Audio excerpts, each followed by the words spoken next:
वालेकुम अस्सलाम सर।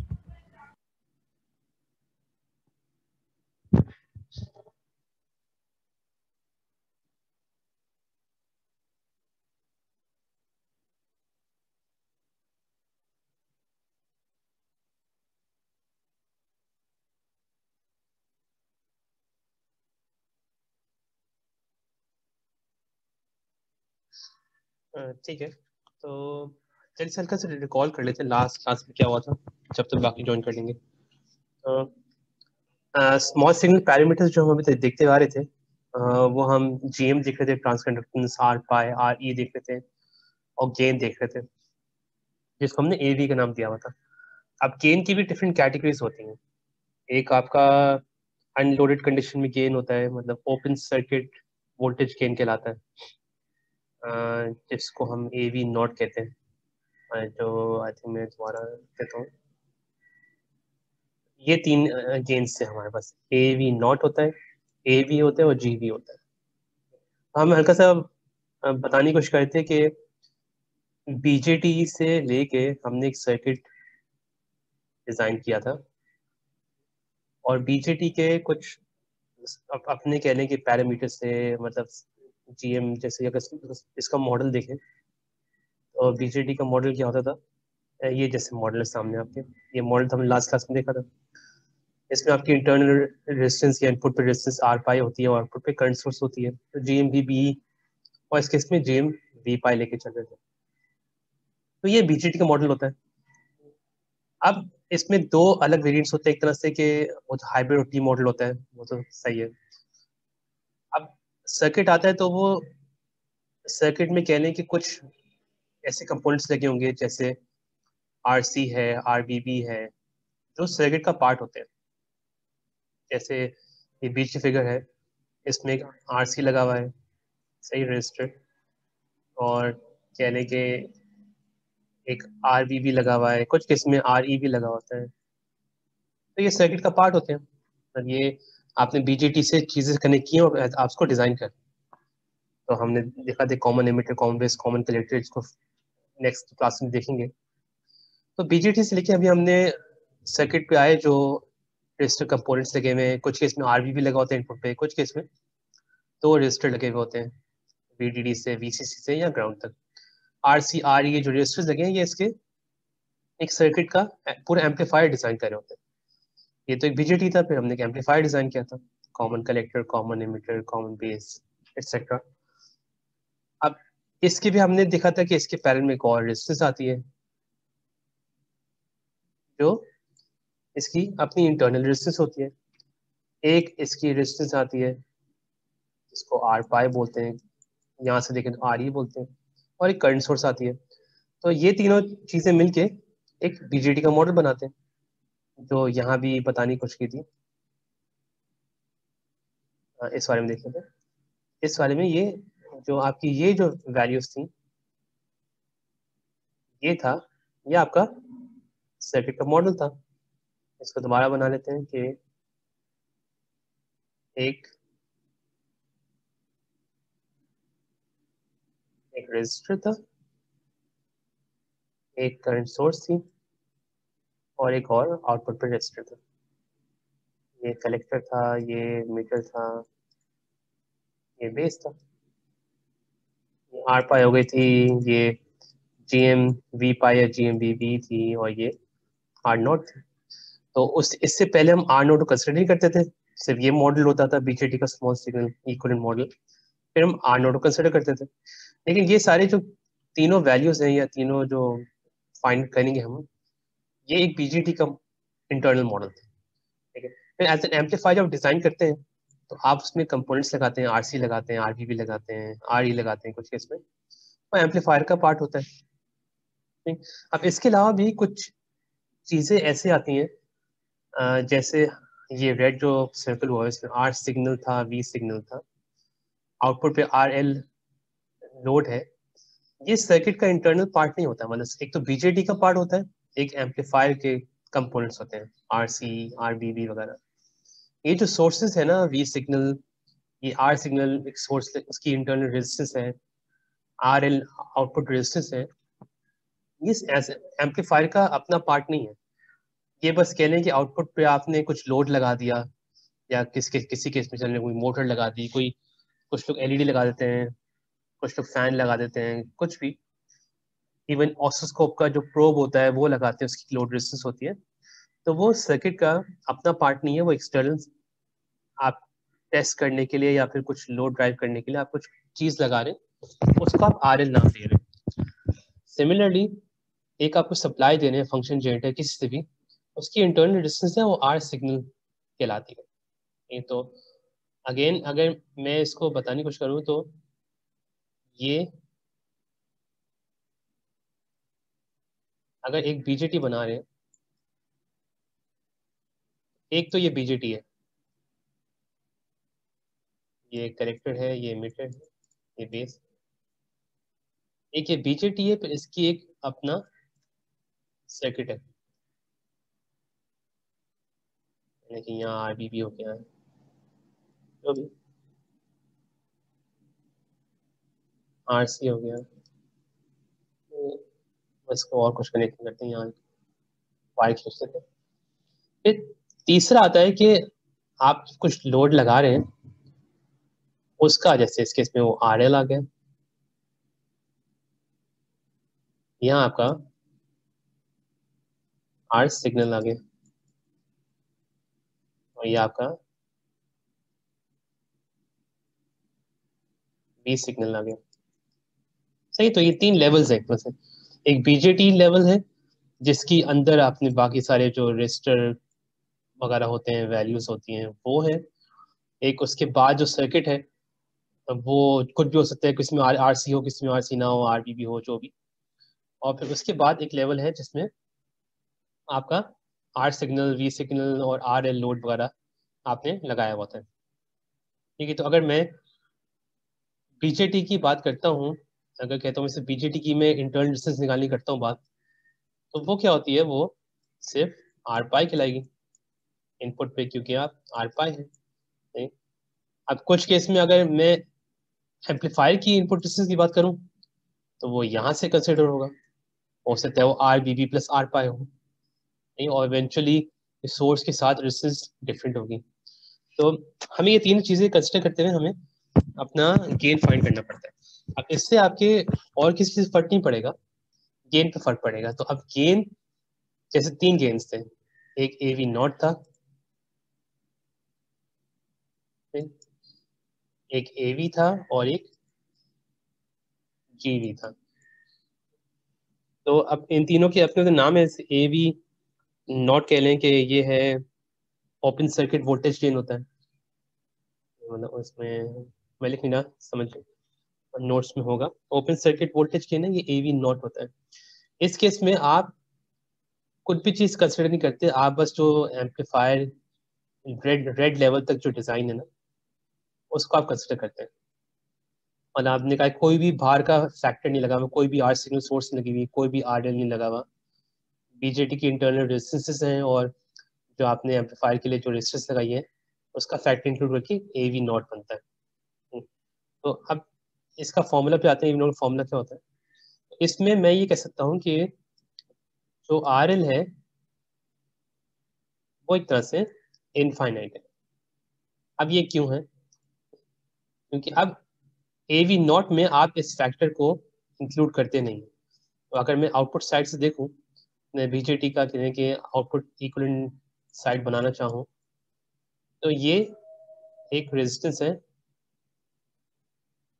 जिसको आर नॉट कह रहे हैं। अब इसके इसमें आर सी लगा हुआ था, तो ये एक रेजिस्टेंस है, इसको आप आर सी कह रहे हैं। ये यहाँ वो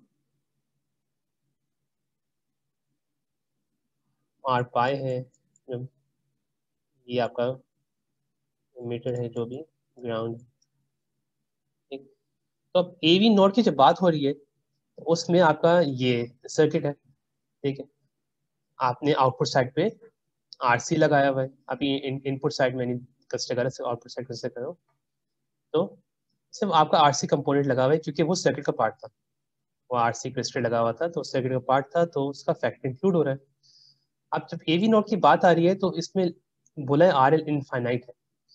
आर एल इनफाइनाइट मतलब सर्किट पे आपने लिखा हुआ है, लेकिन अगर इसके पैरेलल में एक रेजिस्टेंस इनफाइनाइट आ जाए जो भी, तो उसका फैक्टर अगर मैं कह लूँ ये आर एल है, अब मैं यहाँ से अगर रेजिस्टेंस देखूंगा तो असली में रेजिस्टेंस क्या होगी, R naught parallel with R C parallel with R L. अगर मैं कहूँ आर एल इनफाइनाइट है, ये आर एल रिमूव कर दूं, बात एक ही है, तो मेरी आउटपुट रेजिस्टेंस होगी R naught parallel with R C. तो ए वी नॉट में आप आर एल इनफाइनाइट कंसिडर करते हैं या आर एल कंसिडर ही नहीं करते, दोनों बात सेम है। आर एल को इनफाइनाइट कंसिडर करें या आर एल इग्नोर करें, बात एक ही है, क्योंकि आर एल इनफाइनाइट मतलब उसका फैक्टर इफेक्ट करेगा ही सर्किट को, और इग्नोर करें सेम बात है। तो ए वी नॉट में आर एल इग्नोर करते हैं, और आपका आर सिग्नल है ना, वो आप जीरो कंसिडर करते हैं। तो एक तरह से आर एल जीरो है, आर सिग्नल जीरो है, तो उसका इफेक्ट ऐड ही नहीं होगा। तो इन शॉर्ट के सर अगर जी सर जब आरएल बहुत ज्यादा मतलब इनफाइनाइट है तो वो बहुत ज्यादा हुई ना, तो फिर उसको इग्नोर क्यों करेंगे? देखें, कोई भी चीज पैरेलल में अगर आती है ना, तो वो जितनी ज्यादा हो उसका इफेक्ट कम हो जाता है। ये जैसे अगर R naught R C parallel with R L था, तो आप कोई भी आप कंसिडर कर लें कि आर एल की वैल्यू अगर इनफाइनाइट मैं कह दूं, कोई भी वन के चले, वन के पैरेलल विद वन इनफाइनाइट करें तो क्या आंसर आता है, वन के ही आता है। तो आर एल मतलब इनफाइनाइट का मतलब ये है कि वो अपने अक्रॉस कोई करंट पास नहीं करवा रहा, इसके अक्रॉस करंट है वो जीरो है। अगर करंट जीरो है तो सर्किट को इफेक्ट ही नहीं कर रहा। अगर करंट से गुजरना शुरू हो गया तो फिर बाकी ब्रांचेस में से करंट कम गुजरा। आप अज्यूम करते हैं कि आर एल मौजूद ही नहीं है, तो करंट क्या हो रहा है, यहाँ डिवाइड हो रहा है, आर सी में जा रहा है, कुछ आर नॉट में जा रहा है। अब नॉर्मल करंट फ्लो कर रहा है। अगर आपने कहा कि आर एल हम इग्नोर करें तो ऐसी सिचुएशन है। अब आर एल आपने ऐड कर दिया लेकिन इनफाइनाइट है, तो फिर भी उसमें से करंट तो जीरो फ्लो होगा। तो पैरेलल में जब भी कोई चीज़ आती है तो उसका इनफाइनाइट अगर वैल्यू है तो वो कंसिडर ही नहीं होती, और अगर सीरीज में कोई रेजिस्टेंस है उसको आप जीरो कंसिडर कर देंगे तो वो कंसिडर ही नहीं होगी। वोल्टेज ड्रॉप अगर देख लेंगे, अगर यहाँ 10 वोल्ट है और इसका वोल्टेज डिवाइडर बना लेते हैं, assume करते हैं ये 1K है, इसके अक्रॉस वोल्टेज क्या हुआ, 1K divide by total resistance 1K plus zero. तो सीरीज में, और ये मतलब जीरो का इफेक्ट ही नहीं है, तो जो 10 वोल्ट इधर आया। तो सीरीज में अगर रेजिस्टेंस जीरो है और पैरेलल में रेजिस्टेंस इनफाइनाइट है, वो इफेक्ट नहीं करती। तो ए वी नॉट में हम ऐसा गेन है जब कोई आउटपुट लोड इफेक्ट नहीं कर रहा और कोई भी इनपुट सोर्स है उसकी रेजिस्टेंस इफेक्ट नहीं कर रही, तो वो ए वी नॉट कहने कहलाता है। उसको अभी हम लोग वी नॉट ओवर वी इन भी कह लेते हैं। इस केस में आपका ए वी नॉट वो गेन है जिसमें आर एल का फैक्टर इग्नोर किया हुआ है और आर सी का फैक्टर इग्नोर किया हुआ है। अब ए वी वो सिचुएशन है जिसमें वी नॉट ओवर वी इन है, लेकिन उसमें आर एल आप कंसिडर कर, तो आर एल की वैल्यू हो सकता है अगर 1K भी हो जाए, तो आपका जो फॉर्मूला है उसमें आर एल की वैल्यू इंक्लूड होगी। तो अब एक तरह से ये लोडेड गेन कह लें ए वी। अगर ए वी नॉट था विदाउट आर एल, तो ए वी है विद आर एल, बस ये डिफरेंस है और कुछ नहीं है। ए वी नॉट में आर एल कंसिडर नहीं होता, ए वी में आर एल कंसिडर होता है। जी वी में आर सिग्नल भी कंसिडर होता है। तो अब इसकी फॉर्मूलाज देख लेंगे एग्जैक्ट फॉर्मूलाज बनते हैं क्या है, लेकिन जीवी में आपका इंटरनल रेजिस्टेंस भी इफेक्ट होती है, ऐड होती है, उसका फैक्टर ऐड होता है। तो अगर कोई ऐसा सिचुएशन है जिसमें R signal R L ignore किया हुआ है, तो आपका ए वी नॉट होता है। आर एल इंक्लूड किया हुआ है तो ए वी होता है। आर एल और आर सिग्नल दोनों इंक्लूड किए हुए हैं तो जी वी होता है। अब इसका तो इसी तभी कहने के एक तरह से जब बिल्कुल कोई आपने आर एल और आर सिग्नल आपको सर्किट को चेक नहीं करा, तो ए वी नॉट है वो गेन, मतलब मैक्सिमम गेन होता है जो आप अचीव कर सकते हैं किसी एम्पलीफायर से। और फिर अगर आपने सिमिलरली एक तरह से कह लें कि एक पावर बैंक है, ठीक है, उसमें कुछ भी कोई फोन चार्ज नहीं हो रहा, कुछ भी नहीं हो रहा, तो उसकी मैक्सिमम कह लें उसमें चार्ज है या करंट है, तो उस केस में कहते हैं मैक्सिमम गेन हमारे वी नॉट है। अब आपने एक लोड लगाया, वो आपने आर एल लगा दिया उस एम्पलीफायर में, तो कह लें कि उसका करंट है वो उसने लेना शुरू कर दिया, या उसकी कह लें बैटरी परफॉर्मेंस कम हो गई या बैटरी कम हो गई, तो ए वी तरह से ए वी नॉट से कम हो गया। फिर आपने दो सोर्सेज लगा दी, तो आप कह लें कि अब जितने टाइम के लिए आप एक चार्ज प्रोवाइड कर सकते थे मोबाइल को, अब आपने दो लगाए हुए हैं, तो वो आपका जीवी लोडेड कंडीशन हो गई। इस लिहाज से कहने कि ए वी नॉट ये चीज़ है जिसमें आपको लोड आपने लगाया भी नहीं है, फिर ए वी में आपने क्या आउटपुट लोड लगा दिया है, और जीवी में आपने इनपुट लोड भी जो आर सिग्नल है वो कंसिडर कर लिया। तो ये तीन फॉर्मूलाज हैं, ये कहने के डिफरेंट बिहेवियर हैं डिपेंडिंग कि आप क्या किस कंडीशन में आप गेन फाइंड करना चाह रहे हैं। तो ए वी नॉट है वो मैक्सिमम गेन होता है, सबसे हाईएस्ट होता है, फिर ए वी होता है, फिर जी वी होता है। अब इसके फॉर्म डेरिवेशंस थी, हम उस पर नहीं जाते। अब उसमें ये वही चीज़ें यहाँ एक्सप्लेन की हुई हैं कि ए वी नॉट है, इस केस में आपका आर एल एक कंसिडर नहीं हो रहा है, ठीक है, तो वो फिर आपका ए वी है, ए वी का फॉर्मूला देखें, वो है कि R L upon R L plus R naught times A V naught. तो ये हम यहाँ लिख देते हैं कि अगर मैं कंसिडर कर रहा हूँ कि मेरा ए वी है या ए वी नॉट है, वो वी आउट ओवर वी इन है, इस केस में आर एल इनफाइनाइट है, तो एक तरह से ये देखने के ये आउटपुट पे इसकी आउटपुट रेजिस्टेंस थी, एक आर एल लगा दिया आपने। अगर यहाँ से मैं अगर देखूंगा, तो ये अगर ये ग्राउंड है तो ये दोनों पैरेलल में आ जाएंगे, वोल्टेज ड्रॉप आ जाएगी तरह से। तो अब आर नॉट ये जो वैल्यू है ये आपकी, या इस केस में आपका आर इन है, ये आपकी पूरा एम्पलीफायर की इनपुट और आउटपुट रेजिस्टेंस है। तो ए वी नॉट में आपने आर एल इग्नोर किया हुआ था, या ये इनफाइनाइट था, नहीं? तो उस केस में आपका गेन ए वी नॉट आ रहा था। अब ए वी में यानी क्योंकि आपका आर एल फैक्टर ऐड हो गया है, तो एक फॉर्मूला जिसका बनता है, जिस डेरिवेशन हमने नहीं देखी अभी, वो फॉर्मूला ये बनता है।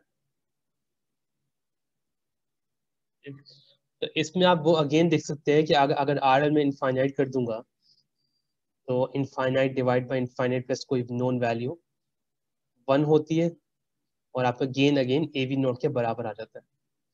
लेकिन अगर आप ए वी कंसिडर कर रहे हैं, तो कह लें एक तरह से कि एक वोल्टेज डिवाइडर बना हुआ है आपका आर एल और आर नोट के थ्रू, तो ये आपका एक तरह से गेन है, ए वी नॉट गेन है, और ये आपका ए वी गेन है।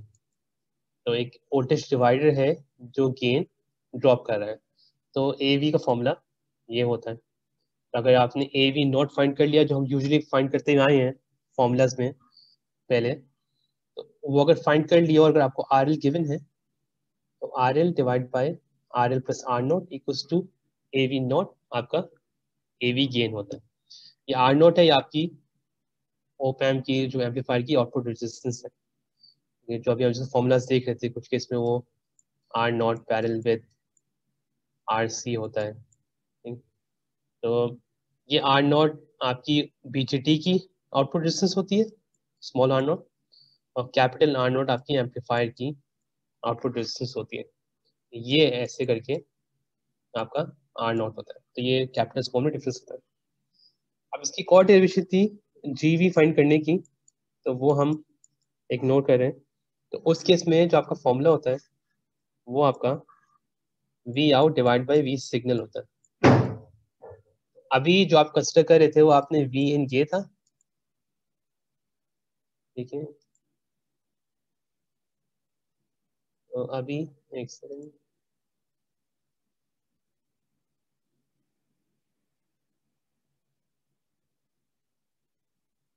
ये आपका V सिग्नल था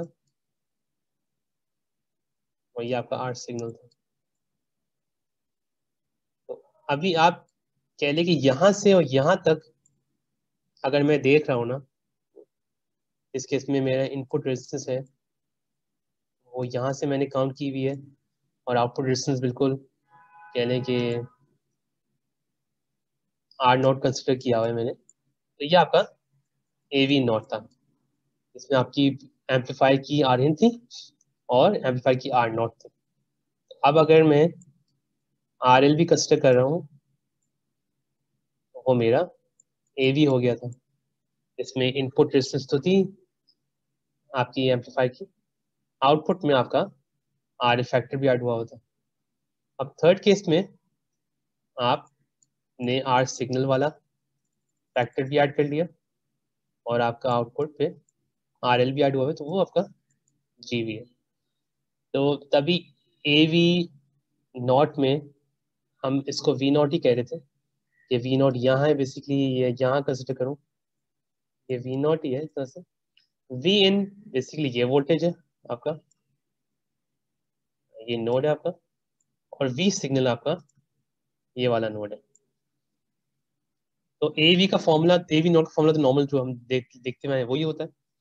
AV के लिए RL divide by RL plus R0 से मल्टीप्लाई करते हैं।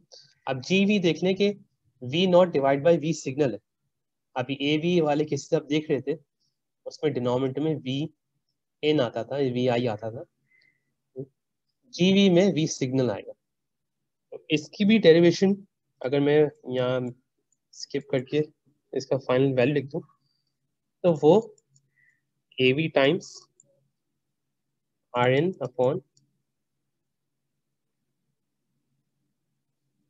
RN टाइम्स, सॉरी ये प्लस है, R सिग्नल है।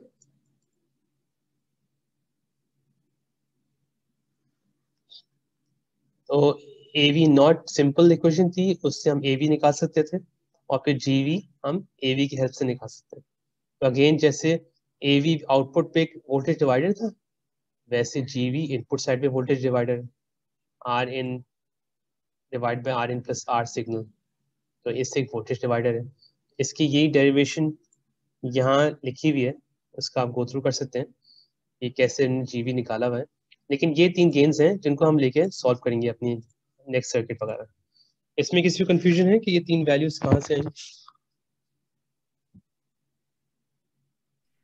सर जी नो सर। सही, ठीक है। तो AV0 इन शॉर्ट गेन है विदाउट RL, RL इनफाइनाइट है। AV गेन है विद लोड रेजिस्टेंस RL, और GV गेन है with input resistance R signal consider की गई। तो इसमें अब पहला जो केस है हमारा कॉमन एमिटर का, जो अभी ये टॉपिक है 6.3 है कॉमन एमिटर, इसका अगर मैं सर्किट बनाऊं यहाँ,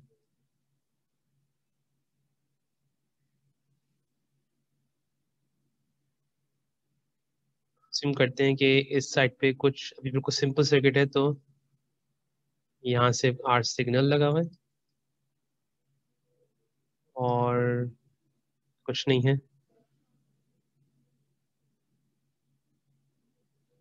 V सिग्नल लगा हुआ है। इसको आप कहने के VI नाम दे,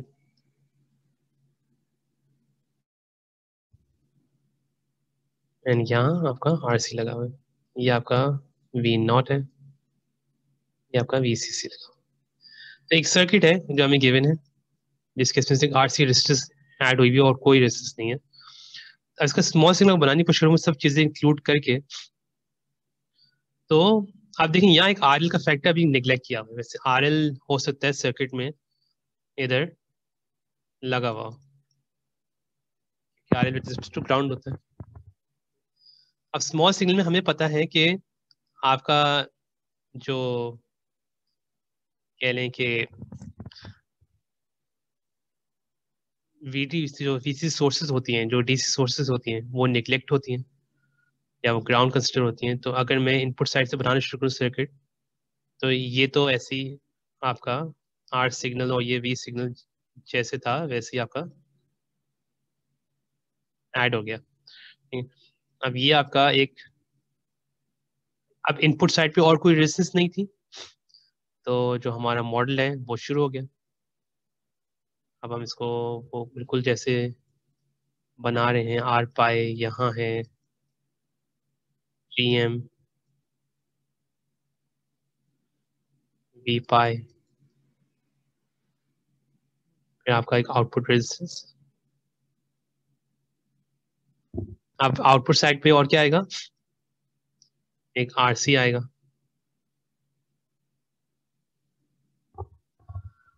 और ये आपका, अब कुछ अगर अभी हम रेड वाला फैक्टर इंक्लूड नहीं करते, ठीक, लेकिन अगर मैं कह रहा हूँ कि आर एल भी लगा हुआ है तो इसके पैरेलल में आर एल भी आएगा। अभी हम आर एल फिलहाल इस सर्किट में नहीं है, तो ये मेरा वी आउट है। ये जो यहाँ से प्लस माइनस वी आउट है, और ये हमारा वी इन है। इसको मैं अगर बेस बोल रहा हूँ, इसको अगर मैं कलेक्टर बोल रहा हूँ, इसको मैं इमिटर बोल रहा हूँ, तो V in equals to V pi भी हो सकता है। क्यों? क्योंकि वी पाई आपका बेसिकली वी बी होता है।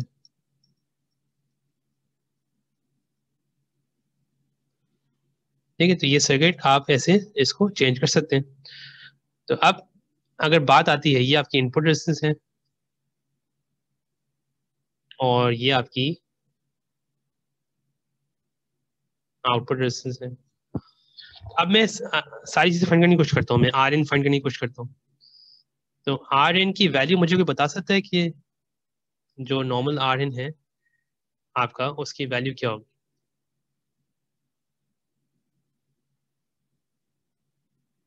आपका जो एम्पलीफायर है उसकी इनपुट रेजिस्टेंस की वैल्यू क्या होगी?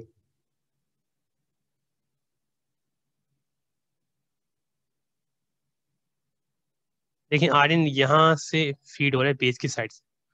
अब देखा जाए तो इसको क्या नजर आ रहा है? इसको नजर आ रहा है कि एक रजिस्टर है जो ग्राउंड है, क्योंकि आपका एमिटर ग्राउंड है। मैं कह रहा हूँ कि ये आर इन बताएं। आर इन सिंपली आपका आर पाई होगा, क्योंकि और कोई रेजिस्टेंस है ही नहीं पाथ में। अगर यहाँ आर बी बी लगी होती तो हो सकता है R B B plus R pi हो जाता, लेकिन कुछ आर आर बी बी लगी नहीं एक तरह से, तो आपका सिर्फ इनपुट रेजिस्टेंस आर पाई होगी। अब अगर मैं इसको वी नॉट की इक्वेशन फाइंड करने का बनूं, या चलें पहले आपको ऐसे करते हैं, आर नॉट निकाल लें। तो आर नॉट आउटपुट रेजिस्टेंस निकालने के लिए हम क्या कंसिडर करते हैं कि हमारा वी इन है वो इक्वल्स टू 0 है। ये एक मतलब आउटपुट साइड से अगर रेजिस्टेंस फाइंड करें तो आप वी इन 0 कंसिडर करते हैं। अगर आप वी इन 0 कंसिडर करें तो एक तरह से आप कह रहे हैं कि वी पाई आपका 0 है। क्यों? क्योंकि हमने यहाँ बोला हुआ है कि V in equals to V pi है। जब वी पाई 0 है तो जी एम वी पाई आपका 0 है, क्योंकि वी पाई 0 है तो जी एम टाइम्स 0 इज 0। तो इस ब्रांच से करंट फ्लो ही नहीं कर रहा, ओपन सर्किट हो गया। अब आउटपुट क्या हुआ एग्जैक्टली अब आउटपुट साइड से अगर मैं देखूंगा रेजिस्टेंस, और वी इन 0 क्यों था?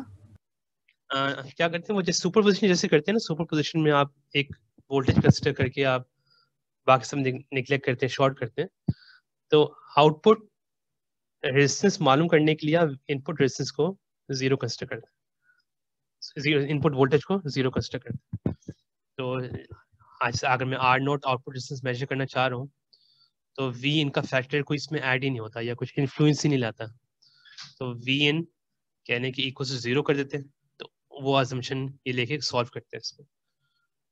अब अगर मैं वीन 0 कंसिडर कर रहा था तो मैं एक तरफ से कह रहा हूँ कि करंट सोर्स में से कोई करंट फ्लो नहीं कर रहा, तो अगर मैं फिर आउटपुट सर्किट को मॉडिफाई करूं तो मैं ये कह सकता हूं कि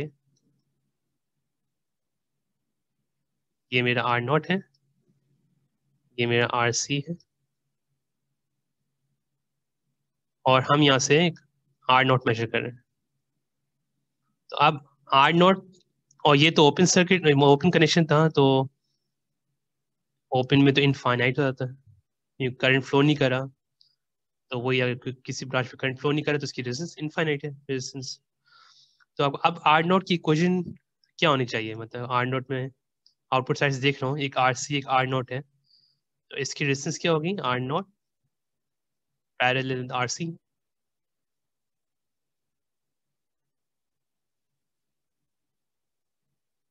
क्योंकि हम RL तो आपकी जो आउटपुट रेजिस्टेंस है ना आपकी BJT की, उसमें RL का फैक्टर ऐड ही नहीं होता, क्योंकि RL असली में आपकी एम्पलीफायर की रेजिस्टेंस नहीं है, वो एक एक्सटर्नल लोड लगा हुआ है उसकी रेजिस्टेंस है, आपने RL लगाया हुआ, तो तभी आपकी R0 कैपिटल R0 है, जो आपकी एम्पलीफायर की रेजिस्टेंस है, आउटपुट रेजिस्टेंस, वो होती है BJT की आउटपुट रेजिस्टेंस है R0 पैरेलल विद कलेक्टर का रेजिस्टेंस जो आपकी RC है। अब कुछ केसेस में हम कहते हैं कि R0 है वो आपका मच ग्रेटर देन RC है, उस केस में आपकी जो R0 बनती है वो आपकी RC बन जाती है। तो कभी R0 इग्नोर करते हैं, कभी इग्नोर नहीं करते, स्मॉल R0, ठीक है। तो Rin, अच्छा अब क्या है, हमने जैसे एक और, अच्छा इसके बाकी फॉर्मूलाज हैं वो हम लिख नहीं रहे, लेकिन वो आप प्रीवियसली देख के आप इसको चेंज कर सकते हैं, जैसे R पाई इक्वल होता है बीटा अपॉन GM की, तो आपकी Rin है वो बीटा अपॉन GM भी हो सकती है। अब ये वही है, अगर मुझे Rin बढ़ानी है तो मुझे बीटा बढ़ाना होगा, या मुझे GM कम करना होगा। अब GM कम होगा तो हमारा गेन कम होगा, तो ये कॉम्प्रोमाइज हर जगह नजर आएंगे हमें। तो लेकिन इनकी काफी इक्वेशंस डिफरेंट हो सकती हैं, इस केस में बीटा अपॉन GM भी है। तो अभी हमारे लिए इंपॉर्टेंट है R in equals to R pi है, and R0 equals to RC parallel with R0 small. तो ये आपकी एम्पलीफायर की इनपुट रेजिस्टेंस है और आउटपुट रेजिस्टेंस है। तो अभी हम इसमें देख सकते हैं कि ना इसमें हम आपका R सिग्नल कंसिडर करें, ना इसमें RL कंसिडर करें। तो अब इसके अलावा आते हैं कि इक्वेशन वी नॉट की निकालना चाहूँ, गेन की इक्वेशन निकालनी है तो पहले हम वी नॉट की इक्वेशन निकालते हैं। तो ये कुछ, अब इसका अगर मैं हल्का से मॉडिफाई करूं इसको, तो मैं इसको ये लिख सकता हूँ कि ये, और इसके पैरेलल में RC पैरेलल R0, ये मेरा वी नॉट है, एंड ये हमारा GM वी पाई है। तो ये करंट है बेसिकली, इसको हमने इस डायरेक्शन में कंसिडर करें तो GM वी पाई होता है। अब अगर आप वी नॉट मेजर करना चाह रहे हैं इस रजिस्टर के अक्रॉस, तो इसमें से अब देखिए इसकी डायरेक्शन ये है, अब जो करंट की डायरेक्शन आई, और जो इसमें से करंट फ्लो करेगा वो माइनस आई होगी, क्यों, क्योंकि आई की डायरेक्शन यहाँ से यहाँ तक है, नीचे फ्लो करिए, अगर मुझे इसके क्रॉस चाहिए तो वो ऑपोजिट डायरेक्शन होगी, तो मुझे करंट सोर्स को उल्टा करना पड़ेगा, करंट सोर्स को मैं उल्टा करूंगा तो इसमें से करंट जाके गुजरेगा, ठीक। तो अगर आप करंट की डायरेक्शन आई इस साइड पे होती है डिफॉल्ट, इसको आप GM वी पाई कंसिडर करें, तो अगर आपको RC पैरेलल विद R0 वाली ब्रांच में अगर आपको करंट फ्लो कराना है तो वो माइनस आई होता है। तो अगर माइनस आई की बात करूं तो माइनस के साथ आई आपका क्या है, GM वी पाई है, ये करंट हो गया आपका। इसके पैरेलल में आपकी रेजिस्टेंस आएगी R C parallel with R naught. ठीक है, तो ये समझ आया माइनस साइन कहाँ से आया था?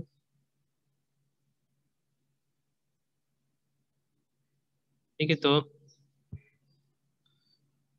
अब आपका ये माइनस साइन सर इससे एक और बार बता दें ये फॉर्मूला। कौन बताता हूँ कि ये जो करंट हमेशा हम यहाँ कंसिडर करते हैं, इसकी हम डायरेक्शन ये कंसिडर करते हैं, इसको हम कहते हैं आईसी। कलेक्टर से आपका करंट फ्लो कर रहा है, ठीक, वो आपकी इसकी डायरेक्शन हमेशा नीचे होती है, कलेक्टर टू इमिटर साइड पे होती है। आईसी कंसिडर करते हैं, तो यहाँ इसको चलें आईसी लिख देते हैं, ऊपर आईसी लिख देते हैं ऐसे। अब अगर मैं इस ब्रांच में से आरसी में से करंट गुजारना चाह रहा हूँ, क्योंकि हमें तो वी नॉट फाइंड करना है। वी नॉट बेसिकली क्या होता है आपका? वी नॉट आपका होता है कि आई इंटू आर होता है। अब हमें अगर इसकी इस ब्रांच की रेसिस पता है, इस ब्रांच की रेसिस है आपकी R C parallel with R naught. इस ब्रांच का करंट नहीं पता हमें, लेकिन हमें इसके पैरेलल ब्रांच से करंट पता है कि वो आई सी है, उसकी डायरेक्शन ये है। अब अगर मुझे इसमें से करंट फ्लो कराना है, इसको हम आई नॉट कह देते हैं। आई नॉट जो होगा वो होगा इक्वल्स टू माइनस आई सी।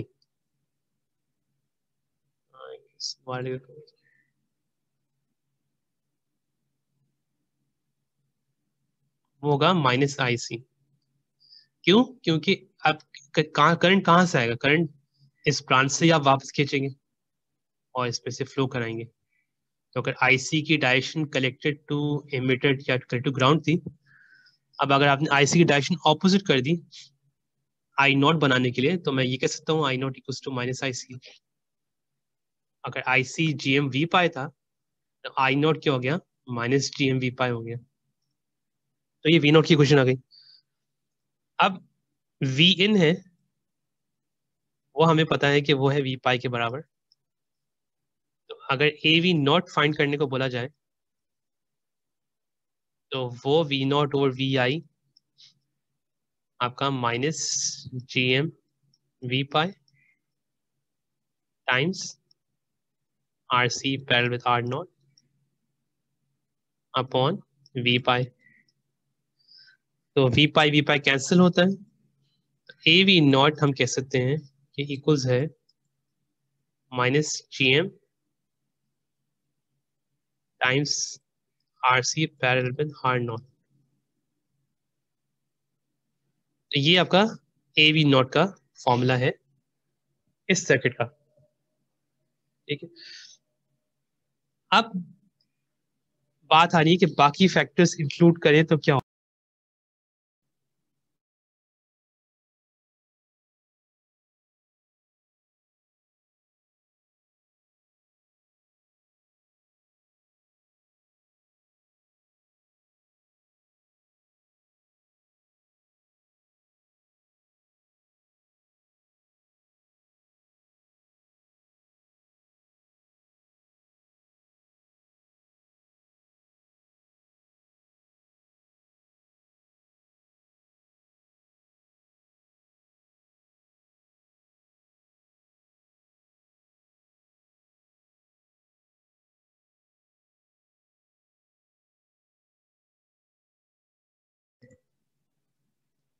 सही, तो ये ए वी नॉट की इक्वेशन हमारी G M R C parallel with R naught है। अब अगर मैं बात करूं ए वी की, जो ए वी गेन है हमारा, इसकी अब दो इक्वेशन हैं। इसकी कोई इक्वेशन है कि R L plus R naught times A V not.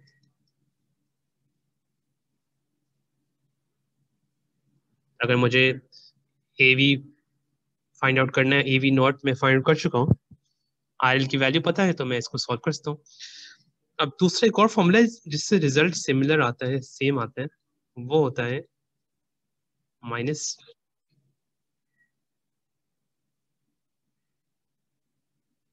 R C parallel with R naught parallel with R L.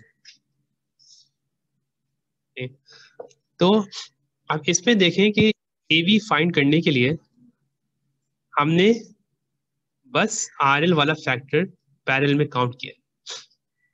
अब वही चीज है कि मैं यहाँ से आउटपुट रेजिस्टेंस मेजर कर रहा हूँ इसकी। उस केस में R naught, R C, R L तीनों पैरेलल में आ रहे हैं। तो जो आपका गेन होता है, अगर फाइंड करना है मुझे एवी, तो उस केस में आपका दोनों फॉर्मूलाज यूज कर सकते हैं। या तो आप ओरिजिनल फॉर्मूला में आर एल पैरेलल में लगा दें, तो सिर्फ आर सी आर नॉट नहीं है, आर एल भी पैरेलल में रेजिस्टेंस ऐड हो जाएगी, बाकी सब सेम होता है। या इस फॉर्मूला से कर लें solve, R L divide by R L plus R naught into A V naught. तो दोनों केस में आप ए वी फाइंड कर सकते हैं। अब तीसरा फॉर्मूला जो होता है वो जीवी का, वो आपका है V naught divide by V signal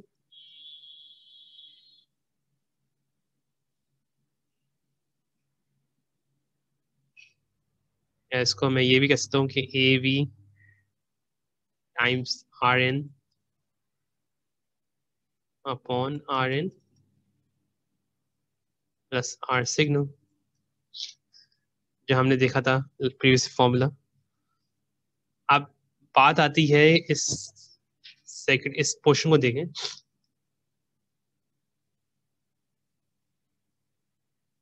think मैं खींच लेता हूँ, ये वाला पोर्शन है जो नहीं। तो इस केस में अगर हम ये पता नहीं क्वेश्चन है कि आर एन मेरा वी पाई है, तो यहाँ हमने वोल्टेज डिवाइड लगाया हुआ है। आर एन जो एक तरह से इसको ऐसे ले लेते हैं, या तो आर सिग्नल है